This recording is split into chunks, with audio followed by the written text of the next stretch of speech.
కూకట్పల్లిలో గంజాయి చాక్లెట్లను ఎక్సైజ్ పోలీసులు స్వాధీనం చేసుకున్నారు. రాజస్థాన్ నుంచి హైదరాబాద్ తరలిస్తున్న ముఠాను అదుపులోకి తీసుకున్నారు. గోరఖ్ సాహా అనే వ్యక్తి కూకట్పల్లి టీ కొట్టులో ఒక్కో చాక్లెట్ను 40 రూపాయలకు అమ్ముతున్నట్లు పోలీసులు గుర్తించారు. పక్కా సమాచారంతో నిందితులను అదుపులోకి తీసుకున్నట్లు పోలీసులు వెల్లడించారు. గంజాయి చాక్లెట్లను పట్టుకున్న ఎస్డీఎఫ్ టీంను enforcement director VB Kamalahasan Reddy అభినందించారు.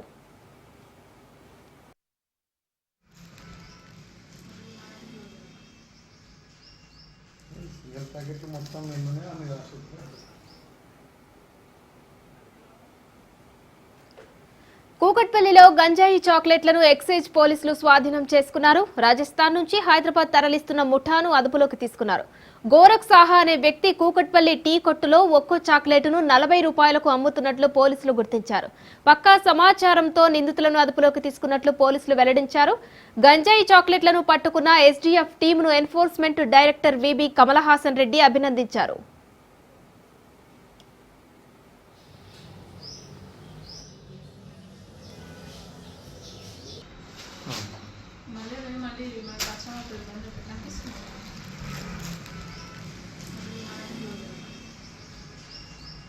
సింగల్ ప్యాకెట్ మొత్తం ఎన్నున్నాయి అన్ని రాసుకుంటారు.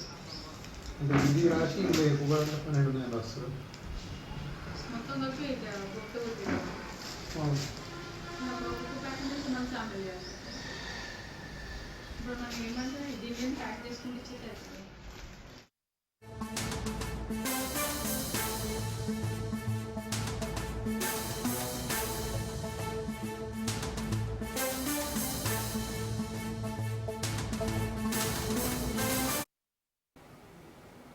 రైటిక కూకట్పల్లిలో గంజాయి చాక్లెట్లు విక్రయిస్తున్న ఓ వ్యక్తిని పోలీసులు అదుపులోకి తీసుకున్నారు. దీనికి సంబంధించి పూర్తి డీటెయిల్స్ మా ప్రతినిధి రత్నకుమార్ ఫోన్ లైన్ లో అందిస్తారు. రత్నకుమార్, కూకట్పల్లిలో ఓ టీ కొట్టులో గంజాయి చాక్లెట్లను విక్రయిస్తున్నటువంటి వ్యక్తిని అదుపులోకి తీసుకున్నారు. సో ఆ వ్యక్తి ద్వారా ఇతరాత్ర విషయాలు ఏమన్నా తెలిసాయా? ఇప్పటికే పోలీసులు అతన్ని అదుపులోకి తీసుకోవడం జరిగింది, విచారిస్తున్నారు. ఈ గంజాయి చాక్లెట్లను ఇట్లా హైదరాబాద్ కు తీసుకురావడంలో, ఈ ట్రాన్స్పోర్ట్ చేయడంలో అక్రమ రవాణాకు సంబంధించి ఎవరెవరు కీలక పాత్రధారులు ఉన్నారు, సూత్రధారులు ఉన్నారు, వీళ్ళకి ఇక్కడ సహకరిస్తున్నటువంటి వ్యక్తులు ఎవరనేది కూడా ఆరా తీస్తున్నారు. దానికి నగరంలో మరోసారి గంజాయి చాక్లెట్ల కలకలం చెలరేగింది. గతంలో అనేక సార్లు ఇప్పటికే డెకై ఆపరేషన్స్ చేయడం ద్వారా కావచ్చు, ఎక్కడికక్కడ చెక్ పోస్టులలోనూ, బస్ స్టాండ్లలోనూ, రైల్వే స్టేషన్లలో తనిఖీలు చేస్తూ ఇప్పటికే గంజాయి రహిత నగరంగా మార్చాలన్నటువంటి ఉద్దేశంతోనే పూర్తిగా ఎక్కడికక్కడ పగడ్బందీ చర్యలు తీసుకుంటూ కూడా ఈ యొక్క ఆనవాళ్ళు అనేవి గంజాయికి సంబంధించి కావచ్చు, ఇతర మాదక ద్రవ్యాల ఆనవాళ్ళు అనేవి లేకుండా చేయడంలో భాగంగానే పోలీసులు జాగ్రత్తలు తీసుకుంటున్నారు. ఇక అందులో భాగంగానే ప్రస్తుతం రాజస్థాన్ నుంచి కుకట్పల్లికి గంజాయి చాక్లెట్ల దిగుమతి అవుతున్నటువంటి విషయం తెలుసుకున్నారు.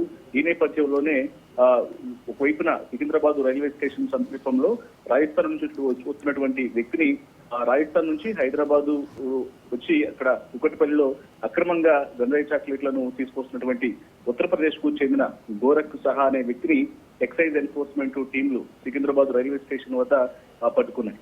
గోరఖ్ సహా అనే వ్యక్తి కుకట్పల్లిలో హాస్టల్స్ లో ఉండే టీ కొట్లో గంజాయి చాక్లెట్లను అమ్మకాలు సాగిస్తున్నాడని విచారణలో వెల్లడైంది. అక్కడ హాస్టల్స్ లో ఉన్నటువంటి విద్యార్థులు కావచ్చు, లేకపోతే ఇతర ఉద్యోగులు, వాళ్ళందరూ ఇక్కడ ఉన్నటువంటి వారందరూ యువకులందరినీ కూడా టార్గెట్ చేసుకుని ఈ గంజాయి చాక్లెట్లను గుట్టు చప్పుడుగా అమ్ముతున్నట్లు కూడా ఇప్పటికే పోలీసులు గుర్తించారు. సో వీటి మీద దృష్టి పెట్టినటువంటి వైపున ఎక్సైజ్ టీమ్స్, అలాగే స్థానిక లాండ్ ఆర్డర్ పోలీసులు కూడా పక్కా సమాచారంతో రాజస్థాన్ నుంచి రైల్లో గంజాయి చాక్లెట్లను తీసుకువస్తున్నారనే సమాచారం మేరకు ఎస్టీఎఫ్ టీంలను మాటు వేసి వీరిని పట్టుకోవడం జరిగింది. ఇక గోరఖ్ తో పాటు అతని వద్ద ఉన్నటువంటి దాదాపు 24 కేజీల గంజాయి చాక్లెట్ల ప్యాకెట్లను ఎస్టీఎఫ్ టీమ్స్ స్వాధీనం చేసుకున్నాయి. ప్రస్తుతం అతన్ని విచారిస్తూ ఉన్నారు. Thank you Ratnakumar.